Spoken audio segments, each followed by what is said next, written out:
মা বলে হঠাৎ করে যে কিছু একটা রাত্রিবেলা কিছু একটা বানা, মানে কিছু একটা বানা বলিনি, বলেছে বানাতে সুজির হালুয়া। যে আমরা সুজি মানে মিষ্টি সুজি খেয়েছি সবসময়, আর অনেকে ঝাল সুজিও খায়, অনেকেই বানায়, বাট আমিও বানাই, কিন্তু আমি তো আর আমি আমার মতো বানাই।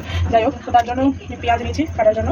তো পেঁয়াজ নিয়েছি আর টমেটো নিয়েছি, টমেটো ওকে, আর কিছু লঙ্কা, যেটা আমি খাই না, বাট না দিলে সবাই তো খাবে, আমি একা তো খাবো না। তো পেঁয়াজটাকে আমি ছোটো করে কেটে নিচ্ছি। আর এটার মধ্যে আমি দেওয়ার জন্য নিয়েছি কিছু বাদাম, এই বাদামও আছে, আর অল্প কিছু এই বাদাম, কাঁচা বাদাম যেটাকে বলে, ওটাও আছে। আর এটার মধ্যে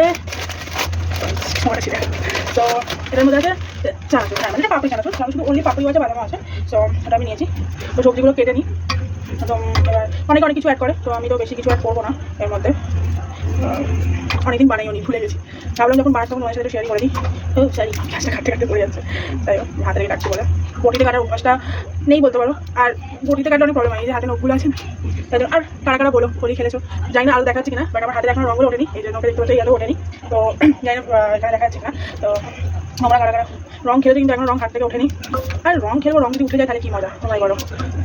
তো ওই পেঁয়াজটা কেটে নিতে তোমার সাথে দেখা হচ্ছে। মানে পেঁয়াজ টমেটো আমি সব কেটে নিয়েছি, পেঁয়াজ টমেটো আর লঙ্কাগুলো আমি এরকম সাইজে করে কেটে নিয়েছি। জলের মধ্যে একটু জল দিয়ে ধুয়ে না করে নিয়েছি, জল দিয়ে ধুয়ে রেখে নিয়েছি, ঠিক আছে। ফার্স্ট আমি কড়ার মধ্যে একটু তেল দিয়ে কিছুটা ফার্স্টে ভেজে নেবো, কেটে নিয়ে আগে কাচি এটা কেটে নিই। তো আমি ডিমটাও দেবো ঠিক করেছি, তো ডিমটাও আছে। তেল তেলটা শেষ হয়ে তেল মাথা দিই, যাই হোক। তো এটা রে দিয়ে দিয়েছি। তো এর মধ্যে আমি দিয়ে দেবো সুজিটা, সুজিটা আমি একটু দিয়ে ভেজে নিচ্ছি।